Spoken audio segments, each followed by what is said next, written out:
नमस्कार दोस्तों, Jharkhand coaching classes के यूट्यूब चैनल में आप लोगों का स्वागत है।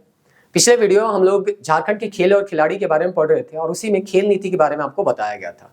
खेल नीति के संदर्भ में हम लोग एक तथ्य बताए थे कि खेल नीति 2007 के बाद जो अगला खेल नीति आता है वो 2020 आता है और ये हम प्रभात खबर के ये पेपर कटिंग के माध्यम से आपको बता रहे थे। ये पेपर कटिंग हमारे Telegram channel Jharkhand coaching classes में भी डाल दिया गया है जो कि 30 दिसंबर 2020 से संबंधित है।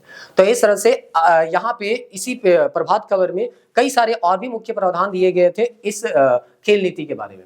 लेकिन जैसे ये वीडियो हम बनाते हैं पता चलता है कि खेल नीति जो है वो 2020 नहीं बल्कि 2022 होगा और ये ऑफिशियल डॉक्यूमेंट से पता चलता है, इसलिए इसमें कोई किसी तरह का कोई विवाद भी नहीं है कि 20 होगा कि 22 होगा। अब हम लोगों को मानना है कि खेल नीति 2022 ही होगा। लेकिन एक चीज ये भी नहीं पता चल रहा है कि आखिर 20 वाला जो खेल नीति आया था उसको क्यों रद्द किया गया या उसको ही एक तरह से 22 का रूप देके लागू किया गया। इसका कोई स्पष्ट जवाब हमको नहीं मिल रहा है। हम गूगल में भी सर्च किए, बहुत सारे न्यूज चैनल में हम खोजने का प्रयास किए, लेकिन कोई स्पष्ट जवाब नहीं मिलता। आप यूट्यूब में भी जाइएगा, 3 साल पहले कई लोग जो है 2020 का जो खेल नीति है उसको लेके वीडियो भी बनाए, लेकिन 2020 का को रद्द किया गया या 20 का को ही 22 के रूप में लागू किया गया, इसका कोई स्पष्ट जवाब हमको नहीं मिला। तो यहाँ पे अब हम लोगों को करना क्या है, जो भी पिछले वीडियो में आप लोगों को बताया गया था 2020 के संदर्भ में, लगभग आप देखिएगा 2022 में उन्हीं चीजों को यहाँ पे फॉलो किया गया है या वही सारे चीज यहाँ पे लिखे गए हैं। उसके अलावा भी ऐसे बहुत सारे तथ्य आपको यहाँ पे मिलेंगे जो कि एग्जाम के पॉइंट ऑफ व्यू से काफी इंपॉर्टेंट है और इसीलिए इसी पीडीएफ में कुछ चीज को हम हाईलाइट किए हैं और उसको हम आपको बताने का प्रयास कर रहे हैं। अगर कोई भी प्रश्न में आपको ये तथ्य देखने को मिलते हैं तो आप उसको एक बार देख लीजिए। आप अगर उस तरह का प्रश्न मिलता है तो आप उसको जरूर बना पाइएगा, क्योंकि ये जो है एक तरह से कहिए ऑफिशियल वेबसाइट से हम लोग इसको डाउनलोड करके पढ़ रहे हैं, जो कि संबंधित है पर्यटन, कला, संस्कृति, खेलकूद एवं युवा कार्य विभाग। और यहाँ जो भी दिया गया होगा वो हम मान के चल रहे हैं वो 100% सही होगा, किसी तरह का कोई डाउट यहाँ पे होने का नहीं है। दूसरा चीज, एक चीज जैसा कि आपको कहा गया पिछले वीडियो में जो हम लोग पढ़े थे उसमें से केवल एक चीज को आप एक तरह से कहिए सुधार लीजिएगा। वहां पे अगर कभी बताया गया था, वहां पे बताया गया था कि 2007 के बाद जो खेल नीति आता है वो 2020 आता है, लेकिन अब आपको याद रखना है कि 2007 के बाद जो खेल नीति आएगा वो 2022 आएगा। आपको आंसर अगर पूछा जाएगा तो 22 आपको याद रखना है, क्योंकि यहाँ पे इसी के पीडीएफ में लिखा गया है, स्पष्ट तौर पे लिखा गया है। इसलिए 20 वाला के जो प्रावधान है, ठीक है, उसको आप समझ लीजिएगा, वो सारे प्रावधान यहाँ पे भी आपको देखने को मिलेंगे। लेकिन अगर साल पूछा जाएगा तो 20 नहीं, आपको 22 याद रखना। और इसका अगर कोई सही जवाब मिलता है कि 20 से कैसे ये 22 में आया तो कमेंट में आप जरूर उसका लिंक दीजिए। हम अगर समझ में आता है तो नेक्स्ट वीडियो कभी भी आपको समझाने का प्रयास करेंगे नेक्स्ट वीडियो में।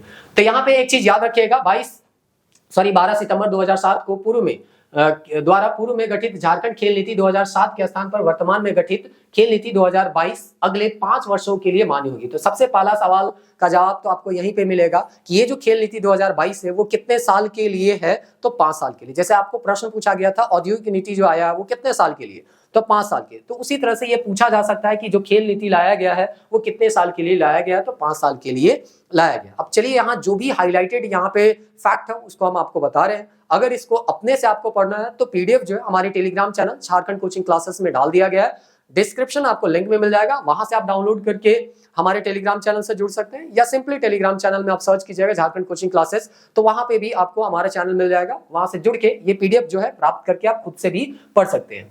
और चलिए एक नजर यहाँ पे देख लेते हैं कि क्या क्या मुख्य प्रावधान है, कहां से एमसीक्यू बन सकता है। यहाँ कॉन्सेप्ट जो दिया गया है उस पर हम ज्यादा फोकस नहीं करेंगे, जो एमसीक्यू बनने लाइक फैक्ट है उस पर हम ज्यादा फोकस करेंगे। कॉन्सेप्ट के लिए आपको पिछला वीडियो देखना होगा, क्योंकि वही सारा कॉन्सेप्ट हम बताने का प्रयास किए। यहाँ केवल तथ्यों को हम यहाँ पे हाईलाइट करेंगे। तो सबसे पहला यहाँ पे दिया गया है कि यहाँ पे इसका दृष्टि क्या था, इस नीति को लाने का क्या दृष्टिकोण है। तो यहाँ पे कहा गया है स्वस्थ झारखंड और खुशहाल झारखंड इनका मुख्य दृष्टिकोण है, और कहा गया है प्रतिभाशाली जो खिलाड़ी है उसको ढूंढना ताकि वो राष्ट्रीय और अंतर्राष्ट्रीय लेवल पे अपने उपलब्धियों को एक तरह से पहुंचा सके, ये इसका मुख्य उद्देश्य है या दृष्टि है। दूसरा चीज यहाँ पे उद्देश्य दिया गया है कि आखिर जो इस नीति को लाया जा रहा है उसका उद्देश्य क्या है। तो उद्देश्य क्या रहेगा कि जो भी यहाँ पे प्रतिभाशाली व्यक्ति हैं या खिलाड़ी हैं उसको एक तरह से कहिए सारा सुविधा दिया जाए ताकि वो जो है नेशनल और इंटरनेशनल लेवल पे अपना जो प्रतिभा है उसको दिखा सके। वही सब सारा चीज यहाँ पे आपको दिया गया है। खेल का एक तरह से संस्कृति वगैरह बनाना, खेल को प्रोत्साहन देने के लिए जो भी सरकार कर सकती है वो सारा काम जो है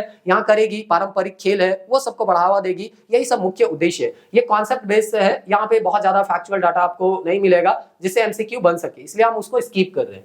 अगला जो फैक्ट यहाँ पे आपको मिलेगा जाएगा वो है खेल नीति का जो अव्यय है यानी कि कंपोनेंट है। तो यहाँ पे 5 कंपोनेंट आपको देखने को मिलेंगे। सबसे पहला है खेल नीति, खेल संस्कृति को बढ़ावा देना। दूसरा है खेलकूद का जो क्षमता है उसका विस्तार करना। जीवन कौशल, शिक्षा एवं प्रोत्साहन देना। उद्योग जगत को खेल प्रक्षेत्र में निवेश करने हेतु प्रोत्साहित करना। जैसे कि पिछले वीडियो में बताया गया था कि स्पोर्ट्स यूनिवर्सिटी खोलने का बात किया जा रहा है, जिसमें सीसीएल को यहाँ पे जॉइंट वेंचर के तौर पे सरकार जो है वो एक तरह से कहिए अपना भागीदार बनाई है। और वहां पे भी हम बताए थे कि उद्योग को कैसे यहाँ पे प्रोत्साहित किया जा रहा है कि आप जो है खेल में इन्वेस्ट कीजिए ताकि झारखंड का जो खिलाड़ी है वो आगे जा सके। खेल संरचना, कोई स्टेडियम बनाना है या खेल से संबंधित कोई भी स्ट्रक्चर बनाना है तो उस पे यहाँ पे इनका फोकस रहेगा। यही 5 अव्यय है। अब एक एक करके 5 अव्यय को यहाँ पे समझा रहा है और यहाँ पे आपको बताया गया कि खेल संस्कृति के अंतर्गत क्या है। तो लोगों के मन में या दिमाग में ये भावना करना कि खेल से हमारा स्वास्थ्य या एक तरह से कहिए जो भी जीवन है वो बैलेंस होता है, वो सब सारा चीज को यहाँ पे बताया जा रहा है कि हमारा जो कल्चर है उसी में खेल जुड़ा हुआ है और इसको प्रोत्साहन देना है। यहाँ पे भी बहुत सारा कॉन्सेप्ट आपका दिया गया है और जिससे प्रश्न बहुत कम देखने को मिलता है। तो कॉन्सेप्ट जो है आप खुद से पढ़ लीजिएगा। यहाँ पे हम कुछ फैक्ट आपको बताने का प्रयास कर रहे हैं। तो एक फैक्ट आपको यहाँ पे पता चलेगा कि एक क्लब खोला जाएगा जिसका नाम है सिद्धू कान्हू युवा क्लब। अब ये जो क्लब है उससे किस तरह के सवाल पूछे जाएंगे। पहला कि ये जो क्लब खोला जाएगा वो किस स्तर पे खोला जाएगा, तो गांव स्तर पे खोला जाएगा। आप लाइन बाय लाइन फिर से हम कह रहे हैं, पीडीएफ आपको टेलीग्राम चैनल में या इनके वेबसाइट में ही मिल जाएगा, वहां से आप पढ़ सकते हैं। अगर हमारे चैनल से आप जुड़ के ये पीडीएफ प्राप्त कीजिएगा तो जो हाईलाइटेड टर्म है उसको हम यहाँ पे एक तरह से कहिए यहाँ पे बॉक्स बना के घेर दिए तो पढ़ने में आपको आसानी होगा। चूंकि समय आपके पास कम है इसलिए अगर ये पीडीएफ से पढ़ लीजिएगा तो कम समय में इसको रिविजन कर सकते हैं। तो इस तरह से यहाँ पे है प्रत्येक सिद्धू कान्हू जो युवा खेल क्लब है उसके बारे में कहा जा रहा है कि खेल के विकास के लिए यहाँ पे 25-25 हजार रुपए का सहायता राशि दिया जाएगा। तो कहने का मतलब इस तथ्य से आपका 2 एमसीक्यू बन सकता है। पहला एमसीक्यू क्या बनेगा कि ये जो क्लब है वो किस स्तर पे बनाया जाता है, जिला स्तर पे, राज्य स्तर पे, प्रखंड स्तर पे या गांव स्तर पे। तो गांव स्तर पे आपका सही जवाब होगा। दूसरा कि अगर सरकार इसको प्रोत्साहन देना चाह रही है तो कितने राशि जो है इसको दिया जाता है। तो यहाँ पे बोला जा रहा है कि यहाँ पे जो रख रखाव है इस क्लब का उसके लिए 25-25 हजार रुपया का सहायता राशि यहाँ देने का बात किया गया है। उसके बाद यहाँ पे दिया गया है कि इस खेल नीति का दूसरा क्या एक तरह से कहिए उद्देश्य है। तो यहाँ पे बोला गया है जो देशज एवं पारंपरिक खेल है उसको बढ़ावा देना। कहने का मतलब जो भी हमारा प्राचीन खेल है उसको बढ़ावा देना ताकि उसको नेशनल और इंटरनेशनल लेवल तक हम लोग लेके जा सके। खेल पर्यटन को भी बढ़ावा देना, खेलकूद की क्षमता को विकास करना, कैपेसिटी को बढ़ाना। इससे भी एमसीक्यू ज्यादा नहीं मिल रहा है तो हम यहाँ पे आपको नहीं बता रहे हैं, आप खुद से इसको थोड़ा बहुत कॉन्सेप्ट के लिए पढ़ सकते हैं। अब चलिए हम लोग नेक्स्ट यहाँ पे जाते हैं, खेल शिक्षा के साथ जुड़ाव। यानी कि खेल और शिक्षा के साथ है ना एक तरह से कहिए समन्वय, कोऑर्डिनेशन बना के चलना होगा। नहीं तो कोई खेल में तो आगे चला जाएगा लेकिन शिक्षा में पीछे छूट जाएगा, और नहीं तो कोई शिक्षा में आगे चला जाएगा और खेल में छूट जाएगा। तो यहाँ ऐसा नहीं करना है, एक ऐसा बैलेंस बनाना है जिसमें एक विद्यार्थी का खेल भी चलता रहे और शिक्षा भी चलता रहे। आगे जाके वो अगर खेल को आगे बढ़ाना चाहता है तो खेल में जा सकता है, और नहीं तो उनका जो बेसिक एजुकेशन है वो ही अगर छूट जाएगा और खेल में भी नहीं जा पाएगा तो हो सकता है वो आगे चल के दुविधा में फंस जाए। इसीलिए कहा जा रहा है खेल के साथ साथ शिक्षा को भी कोऑर्डिनेट करना। और यहाँ पे ये भी कहा जा रहा है कि जब खेल कैलेंडर यहाँ पे निकाला जाएगा और शैक्षणिक कैलेंडर निकाला जाएगा तो दोनों के बीच कोऑर्डिनेट होना चाहिए। ऐसा नहीं है कि आज का दिन में एग्जाम भी है और आज का दिन में किसी में टूर्नामेंट में भी हमको जाना है तो हम खेल को चुने या एग्जाम को चुने। तो इस तरह के दुविधा में स्टूडेंट को नहीं फंसाना है। यहाँ पे बोला गया कि जब भी आप खेल कैलेंडर बनाइए या शैक्षणिक कैलेंडर बनाइए तो दोनों को देखते हुए बनाइए कि कभी किसी का एग्जाम है तो उसी दिन आपको कोई टूर्नामेंट का आयोजन नहीं करना है। तो ये खेल का एक तरह से नीति है या खेल को बढ़ावा देने के लिए ये सरकार प्रयास कर रही है। दूसरा चीज यहाँ पे दिया जा रहा है कि स्कूली शिक्षा एवं साक्षरता विभाग के द्वारा यहाँ पे एक प्रावधान किया गया है कि अगर खेलने के लिए आप कहीं बाहर चले जाते हैं तो आपका जो अटेंडेंस है वो कम हो जाता है। तो इसके लिए सरकार कर रही है कि आपको आपके अटेंडेंस में 25 से 15% की छूट दी जाएगी। कहने का मतलब आप कई खेल के लिए कोई टूर्नामेंट के लिए बाहर जाते हैं तो आपको कॉलेज में अगर या कई स्कूल में 75% अटेंडेंस माना जाता है, तो अटेंडेंस अगर 75% आप नहीं दीजिएगा तो आपका रिजल्ट नहीं आएगा। तो इसीलिए कहा जा रहा है कि जो भी खिलाड़ी बाहर खेलने के लिए जा रहे हैं या टूर्नामेंट में जा रहे हैं तो उसको सरकार जो है वो 25 से 15% की छूट देगी। यानी कि 25 से 15% अगर आपका अटेंडेंस कम भी है तो आपका रिजल्ट को रोका नहीं जाएगा। तो इस तरह से सरकार प्रयास कर रही है। एक और प्रयास कर रही है सरकार जिसमें कहा जा रहा है कि राज्य लेवल, जिला लेवल और प्रखंड स्तर के जो भी उत्कृष्ट प्रदर्शन करने वाले विद्यालय होंगे, यानी कि जो भी विद्यालय बहुत अच्छा प्रदर्शन करेगा, चाहे वो राज्य लेवल पे करे, चाहे जिला लेवल पे करे, चाहे प्रखंड लेवल पे करे, उसको प्रोत्साहित करने के लिए सरकार कुछ राशि देगी। अगर यहां से सवाल आएगा तो आपको पूछा जा सकता है कि अगर कोई विद्यालय राज्य लेवल पे बहुत अच्छा प्रदर्शन करता है, उत्कृष्ट प्रदर्शन करता है, तो सरकार उसको कितने सहायता राशि देती है? तो 1 लाख रुपया सहायता राशि देती है। अगर आप जिला स्तर पे कोई विद्यालय जो है बहुत अच्छा प्रदर्शन करता है तो कितना राशि मिलता है सहायता? तो 50,000। अगर कोई प्रखंड स्तर पे कोई स्कूल जो है बहुत अच्छा प्रदर्शन करता है खेल में, तो वो क्या करेगा? 10 लाख रुपया सरकार से अनुदान प्राप्त कर सकता है। तो इस तरह स्कूल को भी एक तरह से प्रोत्साहित किया जा रहा है कि आप जो है बच्चों को खेल में आगे बढ़ाइए। हम केवल बच्चों के लिए नहीं बल्कि स्कूल को भी प्रोत्साहन करेंगे, ताकि स्कूल वाला जो है वो क्या करे, स्टूडेंट को एक तरह से ये प्रोत्साहित करे कि आप खेलिए। आप अगर शिक्षा जगत में आगे जाना चाहते हैं तो शिक्षा जगत में भी जा सकते हैं, और खेल में अगर आपका बेहतर प्रदर्शन रहा तो खेल में भी बहुत आगे आप जा सकते हैं। तो इस तरह से यहाँ पे ये सारा चीज यहाँ पे दिया गया है। एक चीज और यहाँ पे दिया गया है कि इस तरह के खिलाड़ी को, प्रतिभाशाली खिलाड़ी को सरकार को चुनना होता है, ताकि अगर सरकार के पास एक ट्रेंड खिलाड़ी मिल जाए या अच्छा खिलाड़ी मिल जाए तो थोड़ा बहुत उसको ट्रेनिंग देके बहुत आगे तक हम लोग उसको ले जा सकते हैं। और इसीलिए कहा जाता है खेलो इंडिया के अंतर्गत एक टैलेंट हंट का आयोजन किया जाएगा, और इस टैलेंट हंट का आयोजन करके जो भी प्रतिभाशाली खिलाड़ी रहेंगे उसको चुना जाएगा और उसको हर तरह का सुविधा प्रदान किया जाएगा, ताकि वो जो है अपने खेल में आगे जा सके। तो आपको पूछा जाएगा ये जो टैलेंट हंट जो है वो किस योजना के तहत यहाँ पे आयोजित किया जाता है? तो खेलो इंडिया के तहत। और इस तरह से इसका वार्षिक कैलेंडर भी बनाया जाएगा, और यहाँ पे जो भी विद्यार्थी एक तरह से कहिए चुने जाएंगे, टैलेंट हंट में चुने जाएंगे, उसको बहुत सारा सुविधा दिया जाएगा। और उसमें सुविधा देने में से कौन कौन सा सुविधा है वो चलिए देख लेते हैं। तो प्रखंड स्तर पे कहा जाता है डे बोर्डिंग और क्रीड़ा कौशल केंद्र का यहाँ पे स्थापना किया जाएगा, और यहीं पे बोला जाता है प्रखंड स्तर पे ये जो केंद्र होंगे उसको आवश्यकता अनुसार मिनी स्टेडियम भी दिया जाएगा, और इस मिनी स्टेडियम को या डे बोर्डिंग जो क्रीड़ा किसलय केंद्र है उसको विद्यालय से भी जोड़ा जाएगा, ताकि वो जो है पढ़ाई के साथ साथ खेल को भी जारी रख सके। तो इस तरह से यहाँ पे जो एक तरह से कहिए प्रतिभाशाली व्यक्ति जो है वो चुने जाएंगे, वो आगे जाएंगे। अभी प्रखंड स्तर पे एक तरह से कहिए चुना जा रहा है, और उसके बाद यहाँ पे जो है जिला स्तर पे जाएंगे। तो अभी जैसे कि आपको बताया गया कि खेलो इंडिया के अंतर्गत टैलेंट हंट का आयोजन किया जाएगा। तो यहाँ पे देखिए टैलेंट हंट का क्या फायदा है कि टैलेंट हंट में योग्यता के आधार पर चयनित जो भी खिलाड़ी है उनको डे बोर्डिंग और क्रीड़ा किसलय केंद्र में यहाँ पे आपका निबंधित किया जाएगा, यानी कि उनको एडमिशन दिया जाएगा।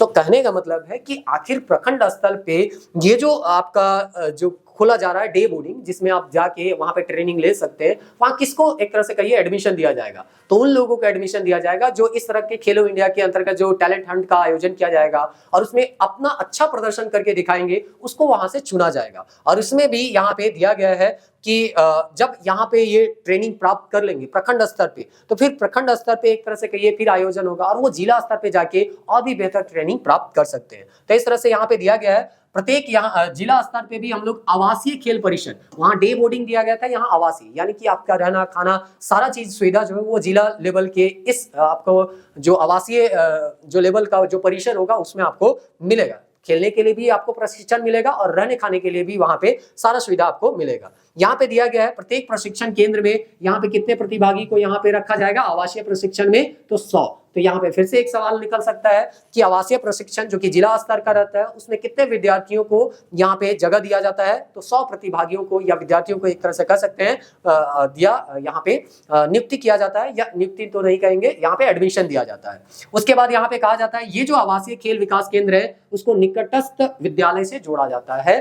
फिर से वही बात है कि खेल भी जारी रहे और पढ़ाई भी जारी रहे, इसीलिए मान चलिए यहाँ पे आपका ये जो है आपका जिला का यहाँ पे खेल का ट्रेनिंग दिया जाता है, आवासीय यहाँ पे आपका प्रशिक्षण केंद्र है। तो इसके बगल में अगर कोई स्कूल होगा तो इसको संबंध कर दिया जाएगा, यहाँ के जो स्टूडेंट है वो खेलने के लिए इस स्टेडियम का प्रयोग करेंगे और पढ़ने के लिए बगल वाले स्कूल का। तो इस तरह से पढ़ाई भी चलेगा और उसके बाद उनका जो खेल है वो भी चलेगा। आगे बोलता है वैसे यहाँ एकलव्य खेल अकादमी सेंटर ऑफ एक्सीलेंस करके यहाँ पे दिया गया है। ये क्या है चलिए इसको देख लेते हैं। तो बोलता है वैसा जिला या प्रमंडल जिसमें जिस खेल की प्राथमिकता हो, जैसे खूंटी जाइएगा तो वहां हॉकी वगैरह आपको बहुत ज्यादा देखने को मिलेगा, वहां एकलव्य खेल अकादमी के नाम से सेंटर ऑफ एक्सीलेंस की स्थापना की जाएगी। यानी कि खूंटी में अगर कोई खेल के बारे में अगर कोई सेंटर अगर स्थापित करना है तो वहां किससे संबंधित करेंगे?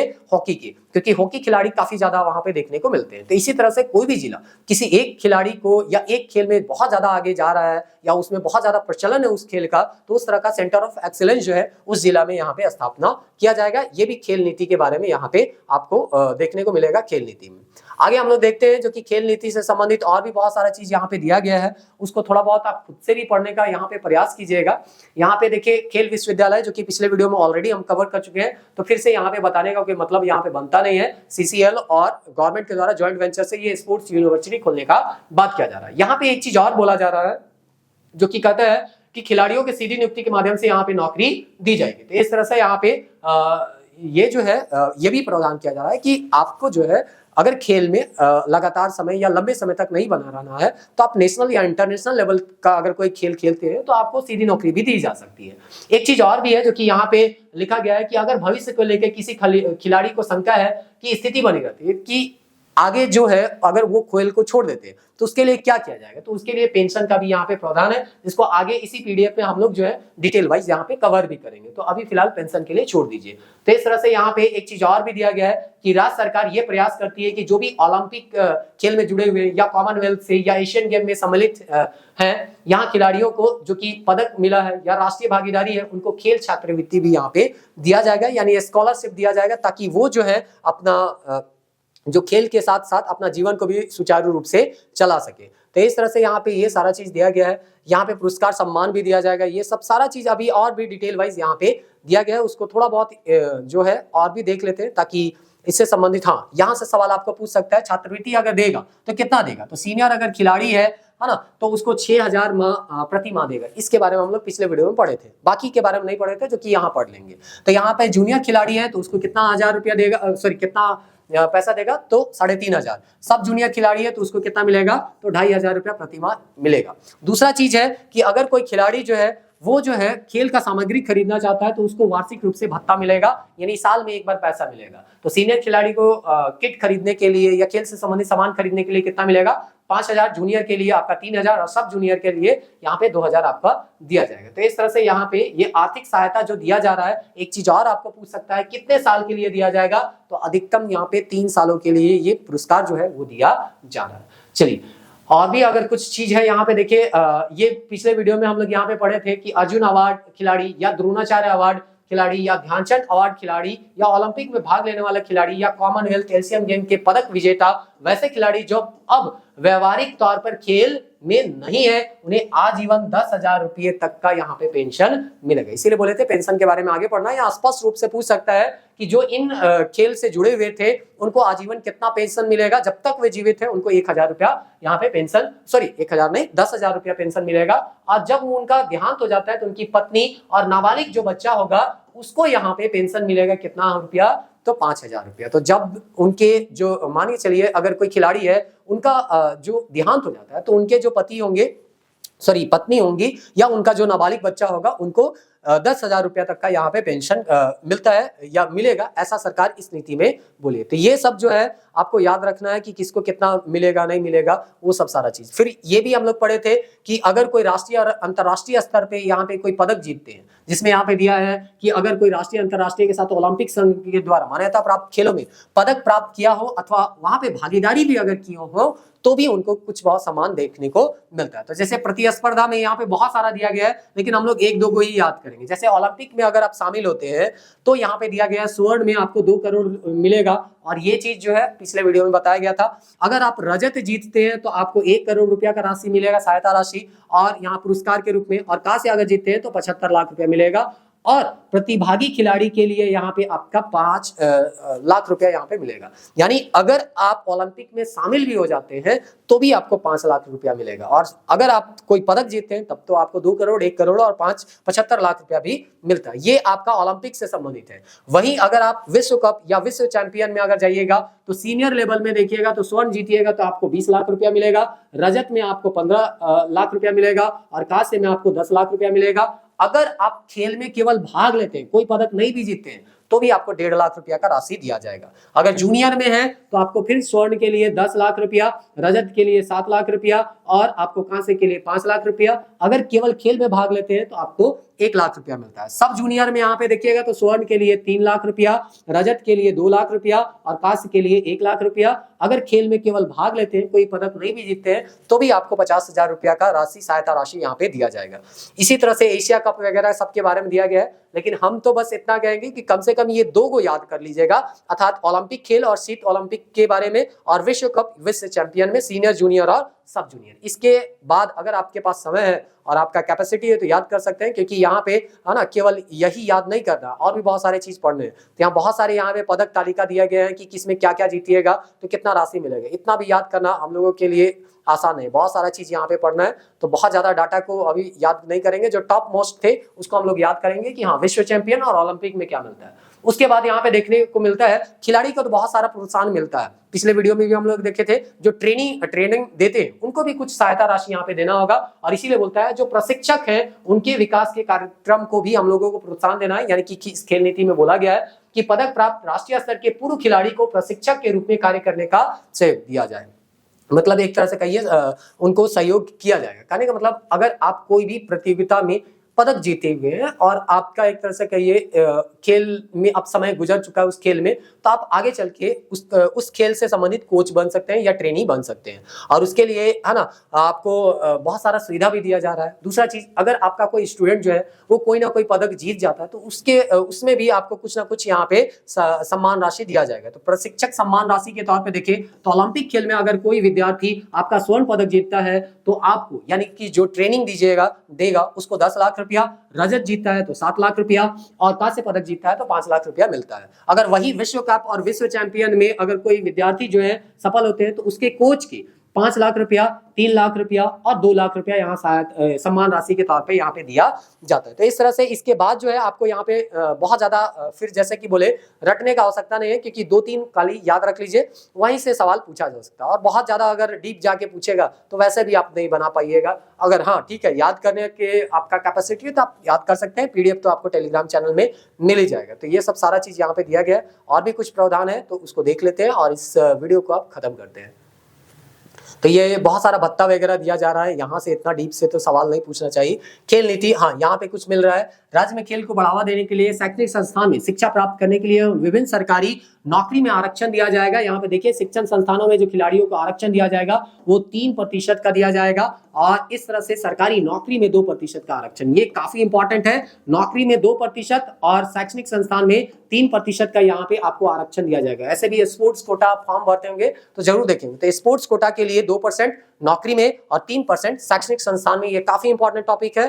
और अभी तक आप वीडियो देख रहे हैं तो उम्मीद करते हैं कि आपको समझ में आ रहा होगा कि हम यहाँ पे जो भी इंपॉर्टेंट फैक्ट है वही बता रहे हैं। और देखिए लास्ट तक आप बने रहिएगा, एक नजर भी अगर कोई नहीं देखेगा तो हो सकता है ये काफी इंपॉर्टेंट फैक्ट है, यहाँ सवाल पूछ सकता है।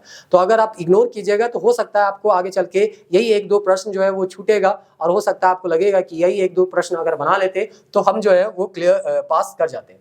यहाँ पे एक चीज दिया गया है प्रतियोगिता स्तर पे, अंतरराष्ट्रीय यहाँ पे दिया गया है कि यहाँ अंतरराष्ट्रीय राष्ट्रीय है खेल नीति में कि श्रेणी ए, श्रेणी बी और श्रेणी सी के लिए यहाँ पे क्या सहायता राशि दिया जाएगा उसको दिया गया है। तो यहाँ पे अगर आप जो है श्रेणी ए में है एथलीट्स, हॉकी, तीरंदाजी, फुटबॉल, बैडमिंटन, कुश्ती और साइकिलिंग एवं कबड्डी के अंतर्गत रखा है। श्रेणी बी में वुसु बॉल एवं दिव्यांग खेल है। श्रेणी सी में आपका दिखा है निशानेबाज, खो खो, ताइक्वांडो, चेस, मुक्केबाजी, जूडो है ना, long ball, gymnastic, handball, lawn tennis, table tennis, भारोत्तोलन एवं अन्य वैसे सभी खेल जो ओलंपिक और एशियाड कॉमनवेल्थ गेम में शामिल है, ऐसा करके यहाँ पे दिया गया है। तो यहाँ देखिए अंतरराष्ट्रीय खेल अगर अंतरराष्ट्रीय स्तर पे होगा तो अधिकतम 1 करोड़ रुपए के मान्यता प्राप्त राज्य खेल संघ को 50% तुरंत पैसा दिया जाएगा और ऑडिट के बाद 50%। तो ये पिछले वीडियो में हम लोग पढ़े थे। अगर आप इंटरनेशनल लेवल पे कोई एसोसिएशन है जो कि खेल को बढ़ावा दे रहा है या वो भाग ले रहे हैं तो उसको जो है सहायता के लिए मैक्सिमम सरकार 1 करोड़ देगी, लेकिन 50% जो है आपको पैसा पहले दिया जाएगा और 50% बाद में दिया जाएगा जब ऑडिट हो जाएगा। तो इसी तरह से यहाँ पे अगर सेकंड श्रेणी का अगर रहिएगा तो 50 लाख रुपया दिया गया है। फिर है ना थर्ड श्रेणी में आइएगा तो 25 लाख रुपया। राष्ट्रीय स्तर पे कीजिएगा तो आपको अधिकतम 20 लाख रुपया दिया जाएगा। फिर वही बात 10 लाख पहले दिया जाएगा और 10 लाख ऑडिट करने के बाद दिया जाएगा, यानी आप सही जगह यूज किए कि नहीं उसके बाद दिया जाएगा। तो इस तरह से आप पढ़ लीजिएगा। श्रेणी बी, श्रेणी अंतर जिला स्तर पे या जिला स्तर पे भी पूछा जाता है। तो इतना भी बहुत ज्यादा अति नहीं करना। चलिए अब खेल पुरस्कार में देख लेते हैं। जयपाल सिंह मुंडा पुरस्कार ऑलरेडी हम लोग पढ़ चुके हैं। किसी भी खेल में अगर आपका उत्कृष्ट प्रदर्शन होता है किसी खिलाड़ी का तो ये पुरस्कार यहाँ पे दिया जाता है। फिर झारखंड खेल सम्मान पुरस्कार यहाँ पे बोलता है खेल प्रशिक्षक को दिया जाता है। खेल में प्रोत्साहन की गतिविधियों से जुड़े व्यक्ति और संस्थान, खेल संघों, प्रशासकों को प्रोत्साहन और सम्मान देने के लिए झारखंड खेल रत्न पुरस्कार दिया जाता है। कहना मतलब खेल को जो बढ़ावा दे रहे हैं, कोई कोच हो सकते हैं, है ना, या कोई व्यक्ति हो सकते हैं, कोई संस्थान हो सकता है, कोई खेल संघ हो सकता है जो कि खेल को बढ़ावा दे रहा है, तो उनको ये सम्मान दिया जाता है खेल यहाँ पे खेल सम्मान पुरस्कार, झारखंड खेल सम्मान पुरस्कार। उसके बाद उद्योग की भूमिका, उद्योग को तो बोला गया है कि उद्योग को जितना ज्यादा से ज्यादा हम लोग इसको जोड़ सके ताकि ये जो खेल के लिए है ना कुछ बहुत सहायता राशि दे, तो उससे जो है यहाँ पे आपका खेल जो है आगे बढ़ सके। एक चीज और दिया गया है, झारखंड स्पोर्ट्स डेवलपमेंट फंड बनाया जाएगा और इस फंड में आप देख सकते हैं एक सवाल पूछा जा सकता है, क्या यहाँ सरकारी पैसा रहेगा? नहीं, यहाँ विभिन्न कंपनियों, एजेंसी और निजी क्षेत्र से प्राप्त राशि को संधारित की जाएगी। इस फंड में राज्य के सरकारी खजाने से कोई भी राशि उपयोग में नहीं लाया जाएगा। तो छोटा सा फैक्ट है, लेकिन यहाँ से अगर सवाल बनाता है कि झारखंड स्पोर्ट्स डेवलपमेंट फंड में किसका पैसा रहता है और यहाँ पे आपको अगर झारखंड सरकार दे दिया तो आपको लगेगा ही नहीं कि यहाँ पे कोई गलती है, आपको लगेगा कि ये जो है सही है, जबकि ये गलत है। यहाँ पे केवल विभिन्न कंपनी, एजेंसी और निजी जो क्षेत्र है उसको यहाँ पे रखा गया है, यानी उनसे जो पैसा मिलेगा उसको यहाँ पे रखा गया है। सरकार का यहाँ पे कोई भी पैसा नहीं है। आगे और भी सारे फैक्ट तो आपको उस तरह से कुछ देखने को नहीं मिलेंगे। चलिए, तो जो भी इंपॉर्टेंट यहाँ पे फैक्ट था वो हम सब आपको बताने का प्रयास किए। यहाँ पे लगभग 44 पेज का ये पेज था, उसमें जो भी इंपॉर्टेंट फैक्ट था उसको जो भी लिमिटेड टाइम, जितना भी टाइम लगा वहां पे हम बताए। अगर आप चाहते हैं इसको एक बार और से देख ले और थोड़ा बहुत कॉपी में लिख ले तो लिंक जो है टेलीग्राम चैनल का वो डिस्क्रिप्शन में दिया गया, वहां से जाके आप जो है इस वीडियो को प्राप्त कर लीजिए। यहाँ पे आपको हाईलाइट कर दिया गया है, ढूंढने में समय नहीं लगेगा। आप सीधे यहाँ पे इसके गवर्नमेंट के वेबसाइट से यहाँ पे अगर ढूंढिएगा तो एक बार हो सकता है आपको थोड़ा मेहनत करना पड़े, तो आपका काम है यहाँ पे इसको जो भी इंपॉर्टेंट फैक्ट आपको बताया गया उसको कॉपी में लिख लेना ताकि लास्ट टाइम में आप इसको रिविजन कर सके। मिलते हैं नेक्स्ट वीडियो में, तब तक के लिए जय हिंद।